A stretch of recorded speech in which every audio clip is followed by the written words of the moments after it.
নমস্কাৰ বন্ধু বান্ধৱীসকল, পুনৰ এটি নতুন ভিডিঅ'লৈ আপোনালোক সকলোকে স্বাগতম জনাইছোঁ। 1 নম্বৰ প্ৰশ্ন, who was the first transgender to be honoured with Padma Shri? পদ্মশ্ৰীৰে সন্মানিত হোৱা প্ৰথম ট্ৰান্সজেণ্ডাৰ কোন আছিল? ইয়াৰ উত্তৰটো হ'ব নাৰ্থাকী নাটাৰাজ। 2 নম্বৰ প্ৰশ্ন, which article of the Indian constitution deals with the fundamental duties? ভাৰতীয় সংবিধানৰ কোনটো অনুচ্ছেদত মৌলিক কৰ্তব্যৰ বিষয়ে উল্লেখ আছে? ইয়াৰ উত্তৰটো হ'ব আৰ্টিকল 51A।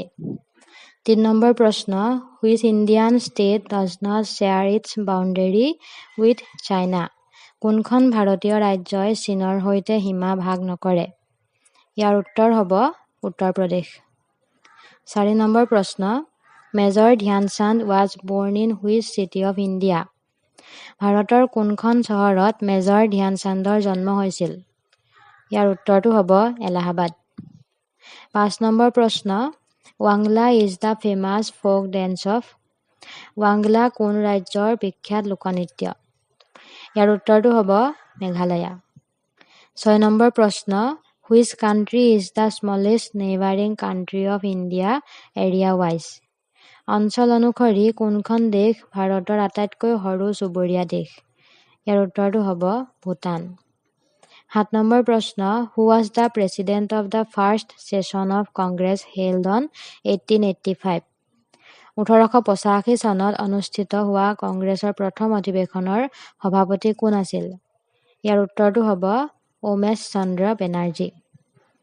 8 নম্বৰ প্ৰশ্ন, what was the slogan of the 2011 census of India?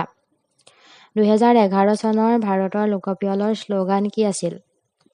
ইয়াৰ উত্তৰটো হ'ব আৱাৰ কেনচাছ আৱাৰ ফিউচাৰ। আমাৰ লোকপিয়ল আমাৰ ভৱিষ্যত। 9 নম্বৰ প্ৰশ্ন, which disease is caused by the deficiency of haemoglobin? হিমোগ্ল'বিনৰ অভাৱত কোনটো ৰোগ হয়? ইয়াৰ উত্তৰটো হ'ব এনিমিয়া। 10 নম্বৰ প্ৰশ্ন, Yumthang valley located in which state? Yumthang উপত্যকা কোনখন ৰাজ্যত অৱস্থিত? ইয়াৰ উত্তৰটো হৈছে ছিকিম।